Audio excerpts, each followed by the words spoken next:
fill out an evaluation form.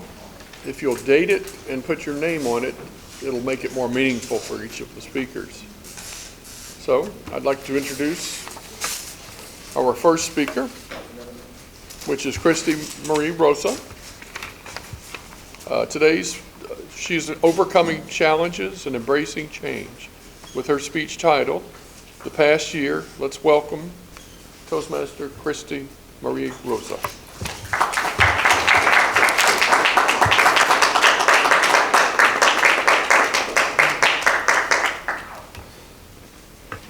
Good morning, Toastmasters. Good morning. This past year has been one of the most transformative for me. I learned many lessons, ones I wish I would have learned sooner in life. So today I'm going to share my journey in hopes it will guide someone else on their path. This past year I learned that rain is for ducks and lazy people. Pro tip from a retired vet in the back of my Uber on the way to work. I learned that it's none of my business what other people think about me or feel about me, not even myself, because even you can lie to you.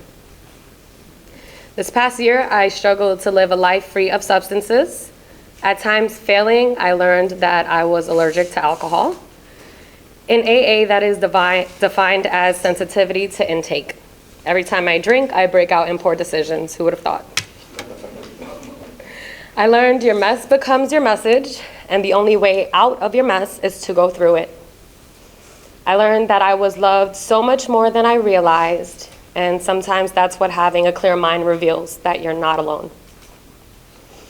In becoming sober, the ice around my heart began to melt. I unwillingly became vulnerable and did not always like it. I learned that substances give you a false sense of security. I learned that the things I had been avoiding and numbing were the very things that I would need to address, process, and work through, at the very least, allow myself to fully feel to move on from. I learned not to sweat the small stuff, and everything is the small stuff. I learned that most of the time my first thought was wrong. My aunt used to say, when you assume, you make a donkey out of yourself. Well, that wasn't the exact word she used, but you get the idea. I learned that it's okay to be wrong, to apologize, and let go. In doing that, my relationships grew stronger, and it created space for the people around me to do the same. I learned that saying no gives my yeses a lot more power. I used to be a people pleaser, but I realized that left me with many obligations and very little joy. Save your yeses for the good stuff. I learned to let go, to forgive myself and others, and to give grace even when I didn't feel it was deserved. Did you know that extending sometimes undeserved kindness and compassion stimulates the vagus nerve and releases endorphins, promoting calming effects and overall well-being? Being nice makes you feel good. I learned not to be afraid to speak my truth even during uncomfortable moments. My truth brings me peace even if it may be unsettling to others. My pastor says, if the truth sets you free, lies keep you captive. I learned to try things that scared me, like going on 2 roller coasters at Universal, the Incredible Hulk and Velocicoaster, and even to walk in this world full of unhealthy people, knowing I was protected. Like the time I entered the women's bathroom at Winn-Dixie and startled a man who was clearly expecting his target to be someone who cannot speak up or defend themselves. Or the time a gentleman I once thought highly of asking me if I had any clothes that didn't show my cleavage, as I was a very endowed woman. I do. I learned that my worth is not defined by someone else's discomfort with my body. I learned that in my valleys, I was not alone. This past year, I felt God. I've always been surrounded by faith. My mother still to this day has one of the strongest I know. But this year, I had a personal experience with God.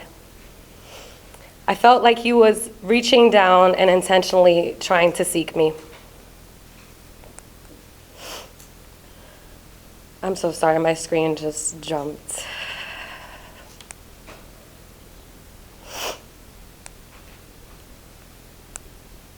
I lost that feeling for a while, but I learned to meditate, and with practice, I could connect to him on command the second I went into meditation. I did this every moment I felt overwhelmed, and it worked. This past year, I found peace. I found an extraordinary version of it I didn't know existed, the version that comes even during the chaos of life. I searched for self and meaning of life, using my faith as my guide, and I found that when you are in a dark place, the world feels very small. 21 million people suffer from depression each year. Mental illness affects 1 in 5 adults in the United States. That's 57.8 million people. And for those who don't know, mental illness can also be recognized as neurocognitive problems, such as dementia and Alzheimer's, as well as substance abuse, like drugs and alcohol. When you start to search for purpose, you start to open up on how big the world actually is. I learned that the voices around you eventually become the voices inside of you. For a long time, I thought I had no control over this. I was wrong. Family can be toxic too, is a real thing. I had to be in silence to know who was disturbing my peace. And once I distanced myself and practiced boundaries, those people, if they loved me, started to treat me with respect. They seemingly treated themselves with more respect too.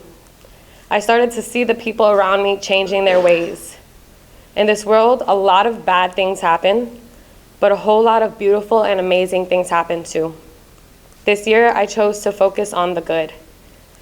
This year, I learned that the things we carry from our childhood, the pains, fears, and beliefs, no longer serve us, and they don't have to define us. We have the power of will and the power to change. For me, that means being the change I want to see, and that starts with my child. Making sure history isn't repeated by teaching love when he fails and worthiness during failure. In practicing this, I learned the power of mercy and grace. I learned to be patient, to forgive, and repeat. This past year, I learned gratitude.